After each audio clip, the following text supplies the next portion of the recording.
Assalamualaikum warahmatullahi wabarakatuh. Selamat pagi semuanya. Pada kesempatan ini saya akan menjelaskan materi tentang diet pada saluran cerna bawah. Diet pada penyakit saluran cerna bawah. Dimana kemarin kalian sudah mendapatkan materi tentang diet pada penyakit saluran cerna atas. Sekarang kita beranjak ke saluran cerna bawah, di mana kondisi ini merupakan penyakit yang menyerang pada usus sampai ke rektum, seperti itu.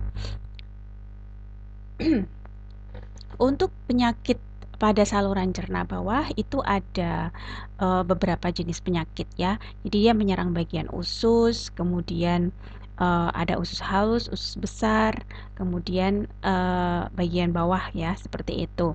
Salah satunya kita mulai dari penyakit usus inflammatorik atau inflammatory bowel disease. Di sini untuk penyakit saluran cerna bawah akan saya bagi menjadi dua. Nah, ini adalah sesi satunya. Yang pertama adalah penyakit usus inflammatorik atau inflammatory bowel disease. Penyakit ini merupakan penyakit karena adanya peradangan, terutama pada ileum atau usus penyerapan dan usus besar.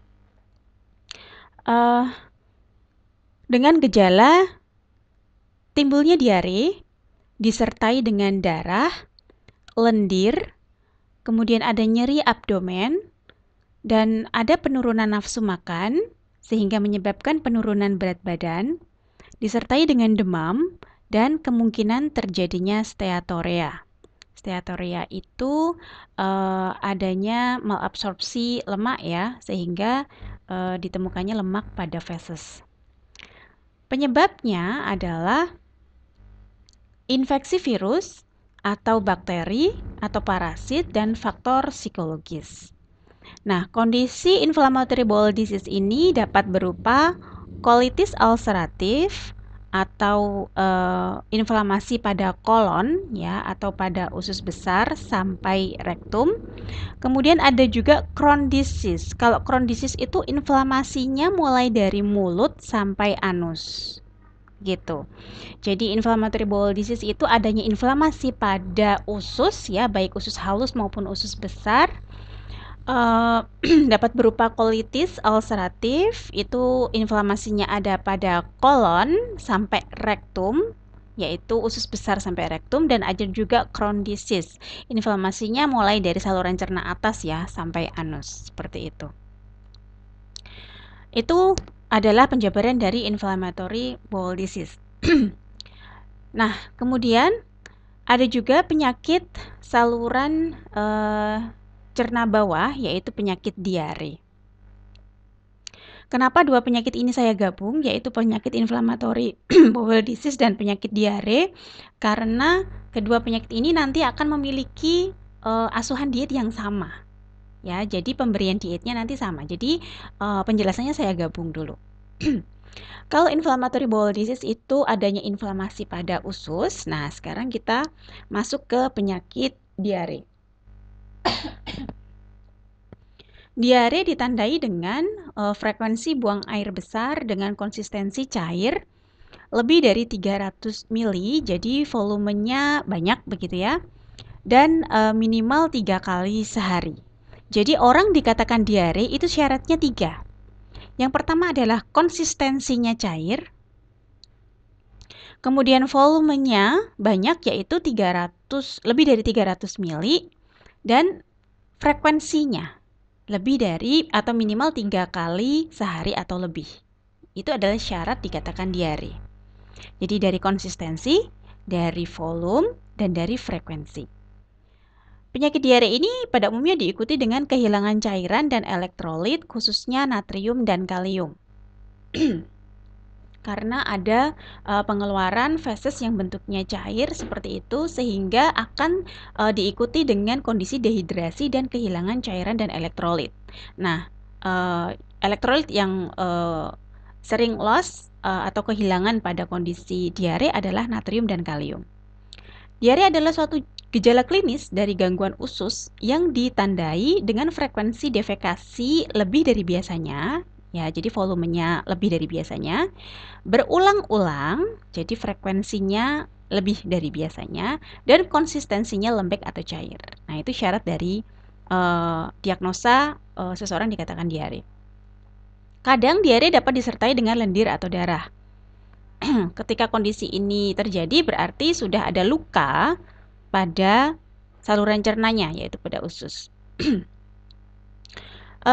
Diare itu berhubungan dengan infeksi seperti jamur, bakteri, virus, pengobatan, dan penurunan fungsi absorptif mukosa usus.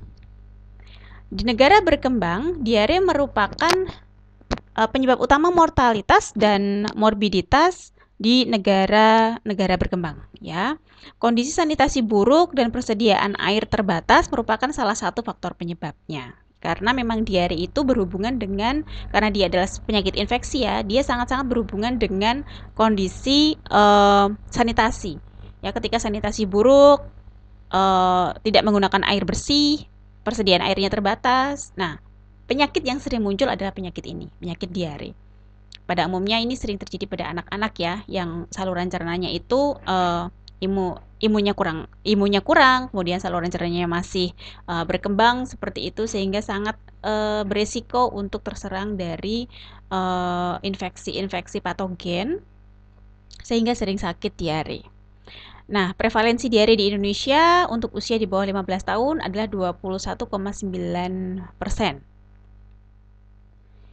Nah, untuk etiologi dari diare, berdasarkan lama waktu diare dibagi menjadi dua, yaitu diare akut dan diare kronis.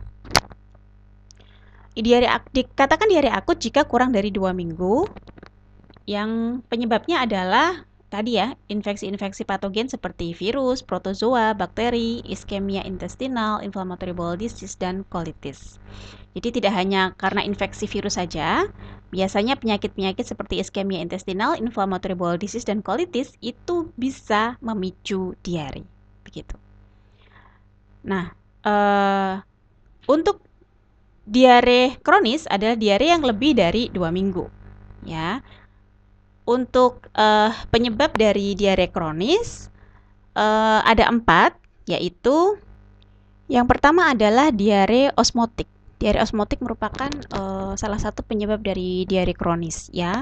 Diare osmotik itu disebabkan oleh tingkat osmolalitas intralumen usus yang lebih tinggi dibandingkan dengan osmolalitas serum. Biasanya terjadi pada intoleransi laktosa, obat laksatif seperti laktulosa, magnesium sulfat, serta obat antasida. Kemudian yang kedua, penyebabnya adalah diare sekretorik. Diare sekretorik disebabkan adanya sekresi intestinal berlebih, absorpsi yang berkurang, sehingga menimbulkan diare cair dan banyak. Kondisi ini disebabkan adanya kondisi tumor, malabsorpsi garam empedu, dan laksatif katartik. Kemudian adanya diare gangguan motilitas. Nah, diare ini disebabkan transit usus yang cepat atau terjadi statis yang menyebabkan perkembangan bakteri intralumen berlebihan. Ya, jadi bakteri jahatnya berlebihan. Salah satu penyebab yang klasik adalah irritable bowel syndrome. Jadi irritable bowel syndrome itu merupakan penyebab yang sangat klasik terjadinya diare gangguan motilitas ini. Yang keempat adalah diare inflamatorik. Diare inflamatorik disebabkan adanya faktor inflamasi seperti inflammatory bowel disease, ya, yang tadi sudah kita pelajari. Terjadinya malabsorpsi biasanya disebabkan karena penyakit usus halus, reaksi sebagian usus, obstruksi limfatik, defisiensi enzim pankreas, dan pertumbuhan bakteri yang berlebihan, seperti itu. Nah, itu adalah etiologi dari diare. Untuk patofisiologinya itu ini salah ya nulisnya, ya, saya mungkin tadi kurang konsentrasi. Jadi patofisiologi dari penyakit diare itu ada 4. Yang pertama adalah kondisi infeksi, kemudian ada malabsorpsi, ada dari kondisi makanan, dan dari kondisi psikologis. Kalau dari infeksi, diare yang disebabkan oleh infeksi bermula dari masuknya kuman ke dalam saluran cerna. Nah, di dalam saluran cerna itu kuman berkembang biak di dalam usus halus. Kemudian dia merusak sel mukosa usus sehingga menurunkan kualitas permukaan usus gitu ya. Jadi dia merusak mukosa, jadi mukosanya nanti luka begitu. Penurunan kualitas ini berakibat terjadi perubahan kapasitas usus dalam proses pencernaan. Jadi mukosanya tidak bisa untuk penurunan kualitas untuk menyerap makanan begitu ya. Perubahan kapasitas usus akan mengakibatkan gangguan fungsi usus. Ketika fungsi usus terganggu, maka akan terganggu pula sistem transport aktif dalam usus sehingga penyerapannya kan terganggu ya. Gangguan transport aktif ini mengakibatkan terjadinya iritasi pada sel mukosa usus, kemudian mengakibatkan terjadinya peningkatan sekresi cairan dan elektrolit. Nah, kondisi ini mengakibatkan timbulnya manifestasi diare. Yang kedua, patofisiologi dari diare adalah kondisi malabsorpsi. Adanya penyakit pada saluran pencernaan menyebabkan fungsi usus terganggu, yaitu tidak mampu melakukan absorpsi makanan atau cairan. Ya, itu berarti patofisiologi malabsorpsi itu berarti dikarenakan suatu penyakit tertentu. Ya, ketidakmampuan usus dalam melakukan absorpsi mengakibatkan peningkatan tekanan osmotik dalam rongga usus. Kemudian tekanan yang tinggi dalam rongga usus menyebabkan terjadinya pergeseran cairan dan elektrolit ke dalam rongga usus. Nah, ini mengakibatkan diare begitu. Kemudian patofisiologi yang ketiga yaitu dari faktor makanan. Usus tidak mampu menyerap dengan baik makanan yang mengandung toksin. Ya, usus bekerja lebih keras untuk menyerap toksin yang ada pada makanan. Usaha untuk menyerap toksin dengan cara meningkatkan peristaltik usus. Nah, peristaltik usus yang terus-menerus akan mempercepat waktu proses kerja usus, sehingga usus mengalami penurunan penyerapan dan terjadilah diare. Yang terakhir adalah patofisiologi yang keempat karena faktor psikologis. Keadaan stres dapat mengakibatkan diare. Sering terjadi ya, sering dengar ya, kalau stres itu diare. Jadi kalau mau ujian, misal mau ada interview gitu, aduh tiba-tiba kok pengen ke belakang gitu ya. Bukan untuk BAK tapi untuk BAB gitu. Nah, ketika seseorang stres, sistem tubuh akan terjadi perubahan. Dalam kondisi ini, sistem saraf simpatis merespons untuk melawan dengan meningkatkan hormon adrenalin ke dalam peredaran darah. Nah, hormon ini memicu kerja jantung sehingga meningkatkan denyutnya. Kemudian dia juga meningkatkan tekanan darah. Nah, keadaan ini mengakibatkan suplai darah ke saluran cerna meningkat untuk menyerap nutrisi. Terjadilah peningkatan peristaltik dan gangguan reabsorpsi cairan ke dalam tubuh sehingga terjadi diare. Ya, ternyata ngefek ya, orang yang ada stres gitu kadang bisa menyebabkan diare. Nah, manifestasi klinis dari diare itu terbagi menjadi 3. Jadi manifestasi klinis itu apa kondisi klinis yang terjadi pada seorang individu ketika dia terjadi diare gitu ya. Ada diare ringan, ada diare sedang, dan ada diare berat. Nah, kondisi ketika seseorang mengalami diare ringan itu seperti apa sih gitu kan. Frekuensi buang airnya 3 kali atau lebih ya dalam sehari. Kemudian kondisi umumnya masih baik, dia masih sadar. Kemudian mulut dan lidah masih basah, berarti belum terjadi dehidrasi begitu, dan tidak merasa haus, berarti itu diarenya masih ringan. Kemudian diare sedang, frekuensi buang air 3 kali atau lebih. Kemudian ada kehilangan cairan 5-10% berat badan. Nah, ini bisa dilihat dari apa? Bisa dilihat dari penurunan berat badan ya.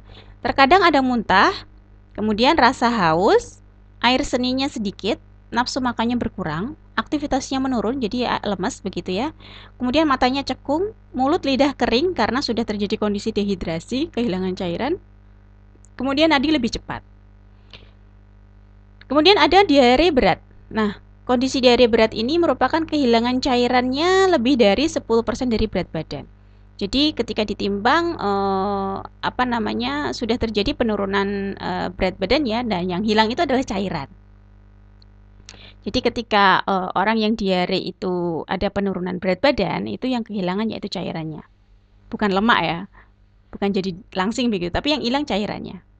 Frekuensi BAB terus-menerus gitu, kemudian sering muntah, merasa haus, tidak BAK atau buang air kecil karena sudah dehidrasi berat ya, tidak nafsu makan, kondisinya lemah, mulut kering, nafas cepat dan dalam, nadi sangat cepat, lemah, atau kadang tidak teraba. Nah, ini yang perlu ditangani khusus gitu ya, diare berat. Karena diare itu tadi yang di awal diungkapkan bahwa merupakan penyebab mortalitas dan morbiditas yang sering terjadi di negara berkembang, begitu. Sehingga perlu penanganan serius. Nah, ini perubahan-perubahan metabolisme yang terjadi saat diare ya adalah dapat terjadi malabsorpsi makronutrien ya. Protein, karbohidrat, lemak itu bisa terjadi malabsorpsi ketika seseorang diare. Kenapa? Gitu ya, nanti di bawah akan saya jelaskan. Kemudian kondisi diare menyebabkan kehilangan cairan dan elektrolit terutama natrium, kalium, dan bikarbonat.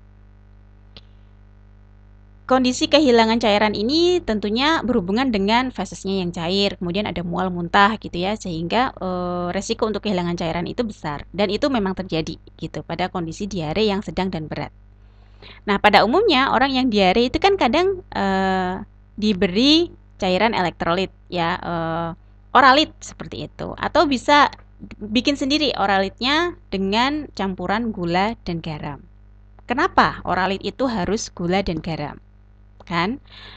Alasannya pertama karena tujuan pemberian oralit itu apa sih, atau cairan elektrolit itu untuk mengganti cairan yang hilang. Selain mengganti cairan, kita juga mengganti elektrolit yang hilang. Elektrolit yang hilang itu apa sih? Natrium dan kalium. Ya, yang itu didapatkan dari garam, begitu. Nah, kenapa kok nggak garam saja, air garam saja? Kenapa kok dicampur dengan gula? Apakah biar rasanya enak? Ternyata, kenapa dicampur dengan gula? Karena glukosa yang terdapat pada gula mempercepat penyerapan natrium dan elektrolit lainnya. Jadi, gula itu membantu penyerapannya supaya lebih cepat diserap oleh tubuh elektrolitnya. Seperti itu.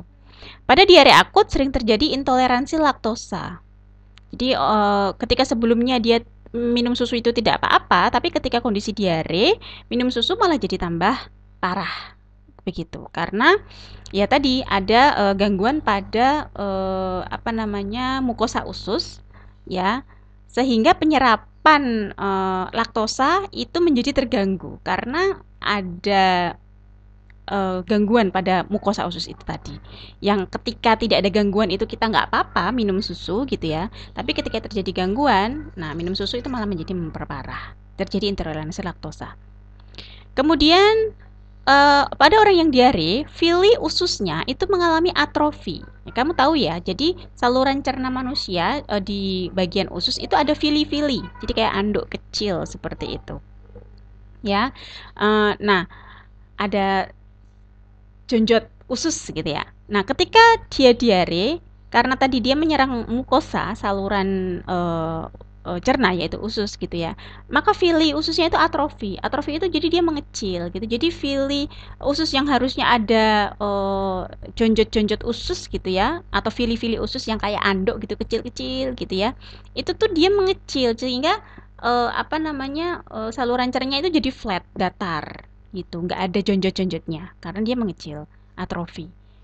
Nah, kondisi ini menyebabkan penyerapan zat gizi menjadi terganggu karena si villi usus itu fungsinya untuk menyerap. Nah, ketika dia atrofi, maka penyerapan zat gizi menjadi terganggu. Nah, itu adalah kondisi-kondisi perubahan metabolisme pada seseorang yang terjadi diare. Dari situ kita bisa menarik kesimpulan bahwa dengan begitu saya harus memberikan diet yang seperti apa. Gitu ya. Nah, untuk asesmen kita bisa melihat dari berat badannya apakah terjadi kehilangan berat badan atau tidak. Ketika terjadi kehilangan berat badan berarti sudah masuk ke tahap tadi diare sedang dan diare berat. Tinggal berapa kehilangan berat badannya? Ya, 5% kah atau lebih dari 10% kah gitu. Kemudian dilihat juga asupan oral, makanan dan cairannya seperti apa. Kalau sudah nggak bisa masuk berarti perlu penanganan serius gitu ya. Kemudian riwayat personal, misalkan sosial, pengetahuan gizi, perilaku hidup bersihnya seperti apa. Karena itu bisa menjadi pencetus terjadinya diare tersebut. Nah, sekarang tadi kita sudah mempelajari dua penyakit yaitu usus inflamatorik dan diare. Nah, sekarang diagnosa gizi yang sering keluar ketika penanganan pada kasus usus inflamatorik dan diare. Gitu ya. Untuk diagnosa asupan atau NI yang pada umumnya sering didiagnosa pada kondisi dua penyakit ini adalah malnutrisi. Kondisinya malnutrisi gitu ya. Mungkin dia jadi lebih kurus gitu sehingga ketika dilihat status gizinya menjadi turun gitu. Asupan energi tidak adekuat karena tadi ya ada penurunan nafsu makan, kondisi diare atau kondisi usus inflamatorik itu kan jadi nggak nafsu makan gitu sehingga asupan energinya tidak adekuat, termasuk juga makronutrien ya. Di sini ada protein gitu. Asupan oral tidak adekuat karena ada mual dan muntah sehingga menyebabkan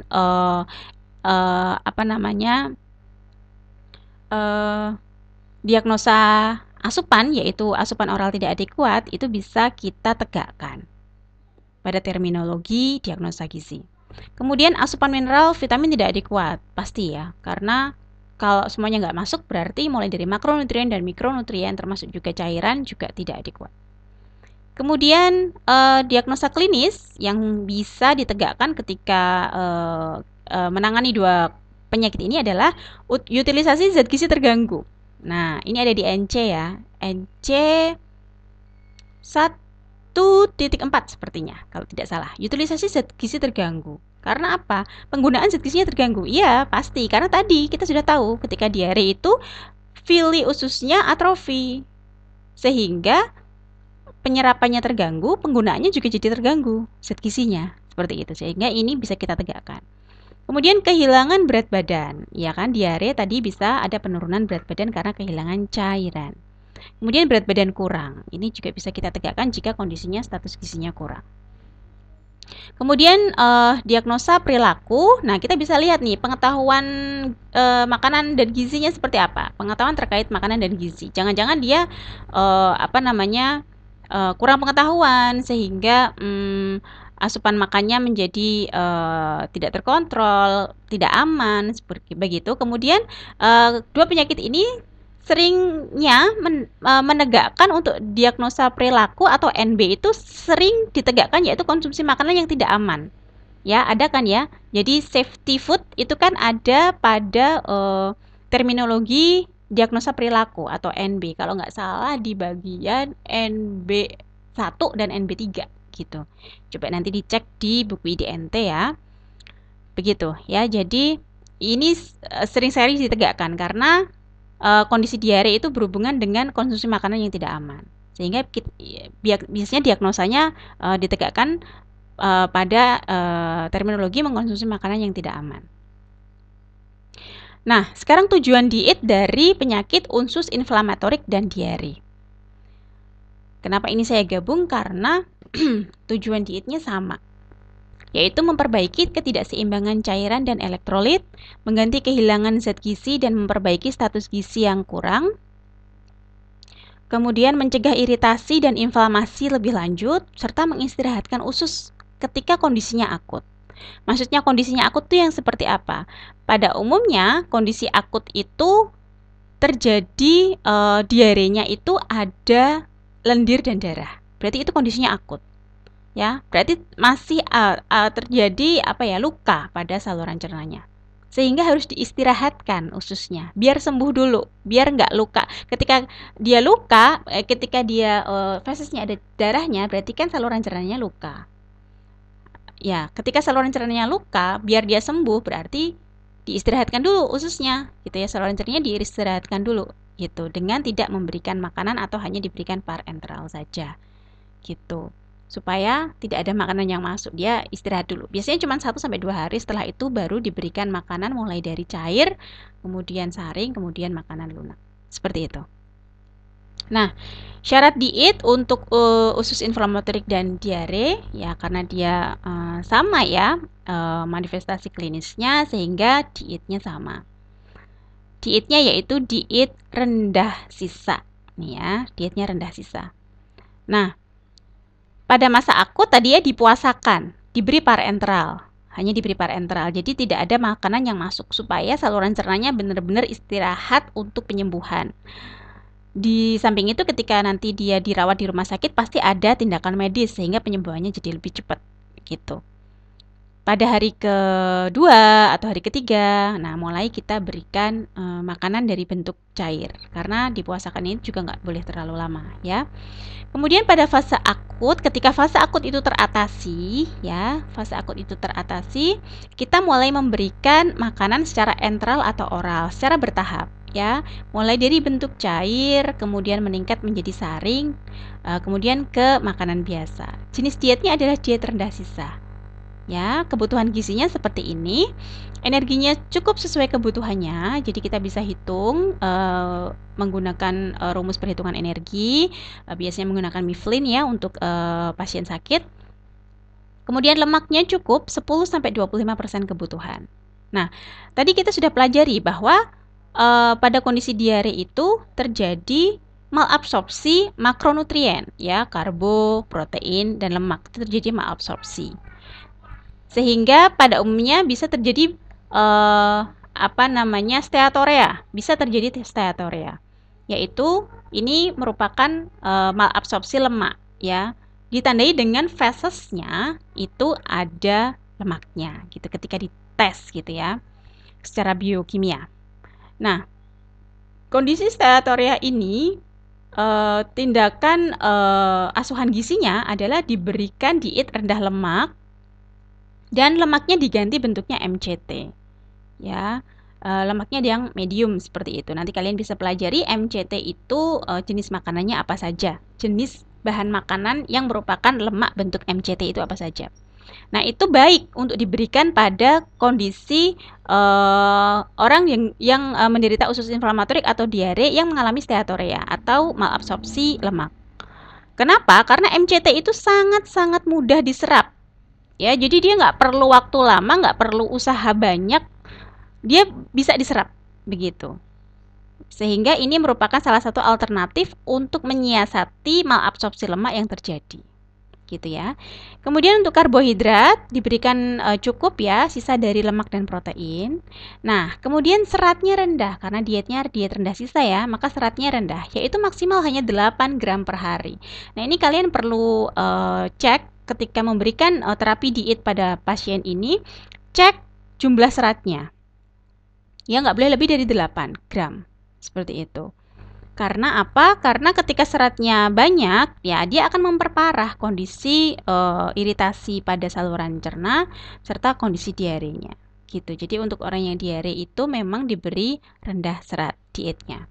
Pada kondisi intoleransi laktosa diberikan rendah laktos ya.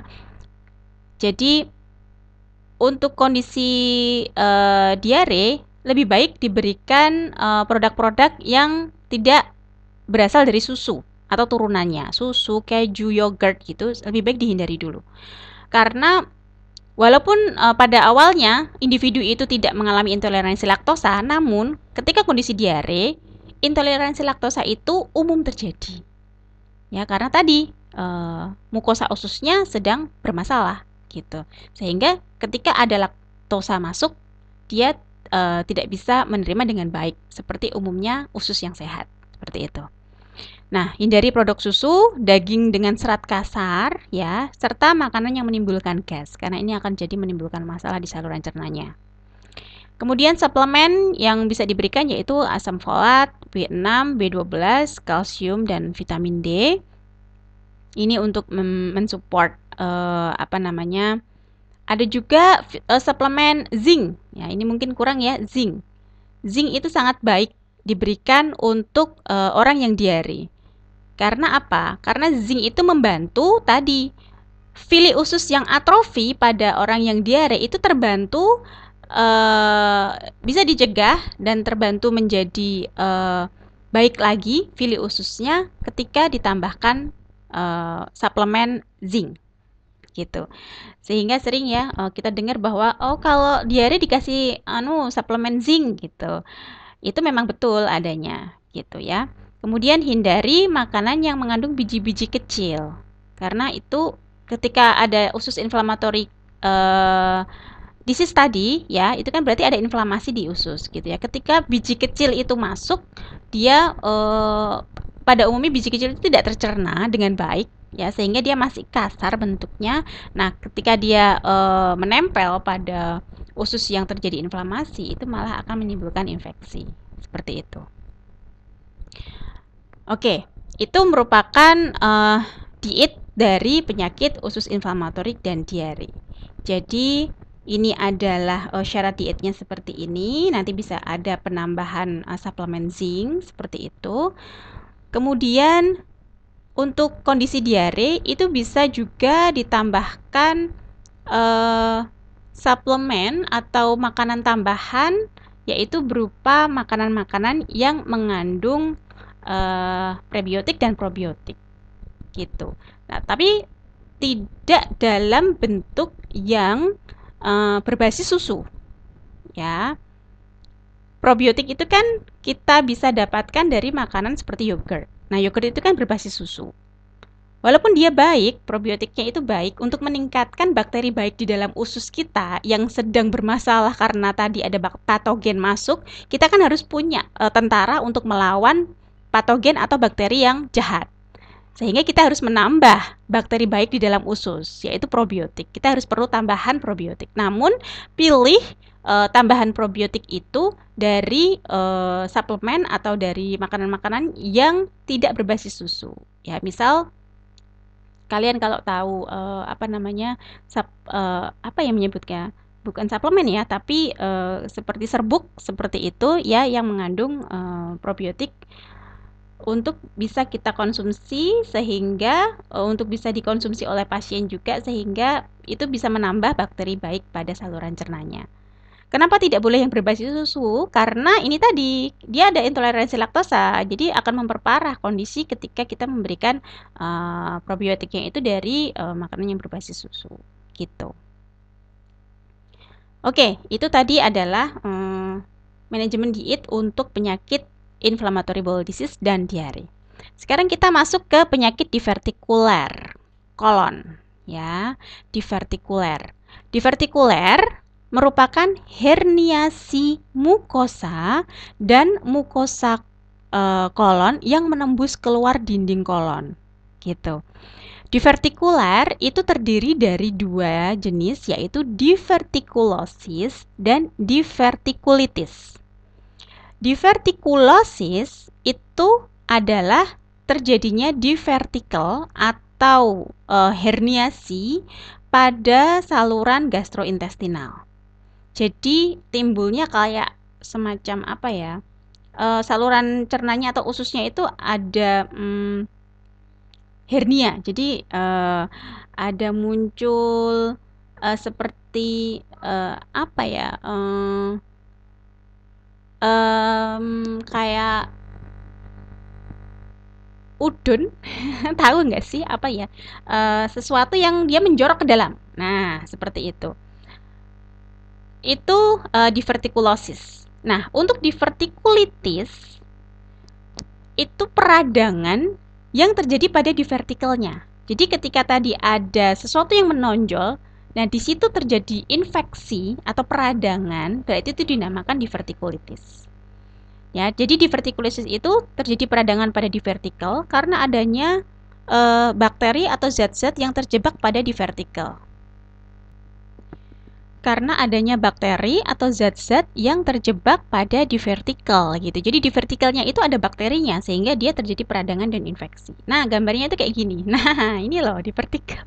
Divertikel tuh kayak gini loh. Jadi ini usus ya. Ini usus. Jadi dia tuh kayak apa ya? Ya jadi dia keluar gitu, hernia gitu ya, herniasi. Jadi dia kayak menjorok gitu ya. Melenteng-melenteng lah gitu bahasa ininya. Nah, jadi ini divertikel itu divertikulosis itu kayak gini. Divertikulosis itu kayak gini, sorry. Divertikulosis itu jadi ususnya itu jadi kayak ada melenteng-melentengnya kayak gini. Nah ini divertikulosis. Ya. Sedangkan divertikulitis, nah ini ya, divertikulosis itu jadi ususnya itu melenting-melenting gitu. Nah, divertikulitis itu terjadi infeksi pada divertikulosisnya. Divertikelnya itu ada sesuatu yang nyangkut di situ sehingga dia jadi infeksi. Nah, ini bleeding di vertikulum. Nih, bleeding. Jadi dia ada darah di sana karena tadi ada inflamasi dan infeksi. Kayak gitu. Ya, jadi sekarang tahu ya bedanya ya. Divertikulosis dan divertikulitis. Jadi kalau yang litis itu berarti sudah ada infeksinya. Nah, antara divertikulosis dan divertikulitis itu nanti dietnya beda, sangat bertentangan. Ketika masih divertikulosis saja, itu dietnya nanti tinggi serat. Sedangkan ketika divertikulnya itu ada infeksi yang diberi nama divertikulitis, itu karena ada infeksi ya, berarti ada luka di situ, kadang ada juga darah di situ, berarti kita harus mengistirahatkan saluran cerna sehingga dietnya adalah diet rendah sisa. Ya, jadi dua ini, divertikulosis dan divertikulitis, itu nanti dietnya dua berbeda dan bertentangan.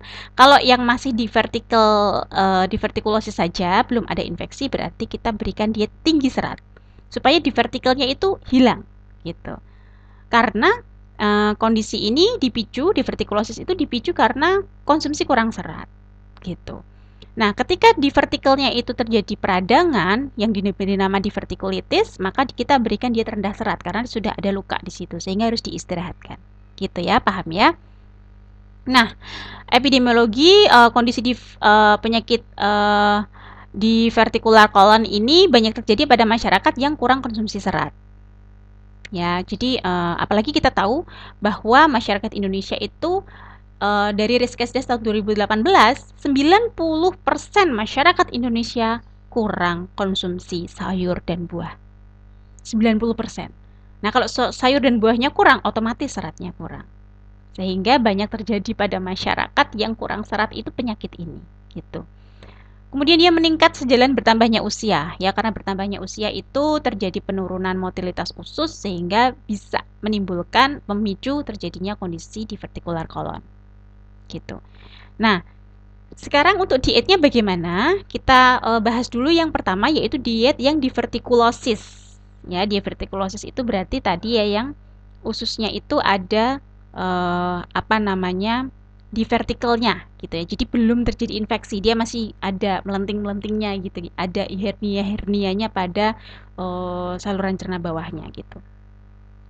Nah, diet divertikulosis ini tujuannya adalah untuk meningkatkan volume dan konsistensi feses. Jadi supaya fesesnya nggak keras. Karena ketika fesesnya keras, dia melewati usus yang tadi sedang ada di vertikalnya, akan muncul rasa sakit. Sehingga fesesnya harus ditingkatkan volumenya. Maksudnya ditingkatkan volumenya itu nggak jadi gede, bukan ya, tapi ditingkatkan volume airnya pada fesesnya sehingga tidak keras. Kemudian tujuan yang kedua adalah menurunkan tekanan intraluminal ya dengan cara tadi fesesnya nggak boleh keras sehingga tekanan intraluminalnya untuk nanti buang air besar tidak meningkat gitu ya. Kemudian mencegah infeksi. Mencegah infeksi ini maksudnya supaya divertikulosisnya tidak berubah ke kondisi divertikulitis gitu. Karena kalau divertikulosis ini harus segera ditangani supaya nggak jadi infeksi menjadi divertikulitis. Sehingga ini mencegah infeksi. Nah, kondisi feses yang lunak, tidak keras, itu juga mencegah infeksi. Karena tadi saluran yang ini ya, nah ini adalah tempat pembuangan gitu ya. Jadi nanti feses itu akan lewat sini. Ketika fesesnya keras gitu ya, maka akan melewati ini kan jadi sakit gitu. Kemudian tekanan ususnya juga jadi tinggi gitu karena untuk mengeluarkan feses yang keras tersebut. Nah, ketika fesesnya lewat sini dan fesesnya itu konsistensinya tidak cukup baik ya atau keras itu tadi, dia akan tertinggal ya, fesesnya itu tertinggal di divertikulosis ini sehingga menimbulkan divertikulitis. Begitu. Oke. Nah, diet yang digunakan untuk diet divertikulosis adalah yang tinggi serat ya. Ingat ya, itu yang tinggi serat.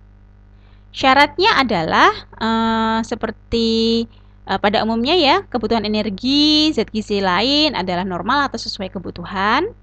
Nah, yang perlu kita garis bawahi di sini adalah asupan cairan dan serat. Jadi untuk diet tinggi serat yang perlu kita concern adalah asupan seratnya dan asupan cairannya. Asupan cairannya yaitu 2 sampai 2,5 liter per hari, ini harus terpenuhi. Supaya apa? Supaya volume fesesnya tidak keras gitu ya. Kemudian dia harus tinggi serat ya, karena memang dietnya tinggi serat ya. Syaratnya adalah 30 sampai 50 gram per hari. Nah, sekarang untuk diet divertikulitis, berarti ini yang sudah terjadi infeksi tadi ya. Tujuannya adalah untuk mengistirahatkan usus, ya karena sudah terjadi inflamasi di sana. Kemudian untuk mengurangi peradangan atau mengurangi infeksi inflamasinya. Nah, diet yang diberikan adalah diet rendah sisa, ya diet rendah sisa. Syaratnya adalah energi dan zat gizi lain sesuai kebutuhan, ya.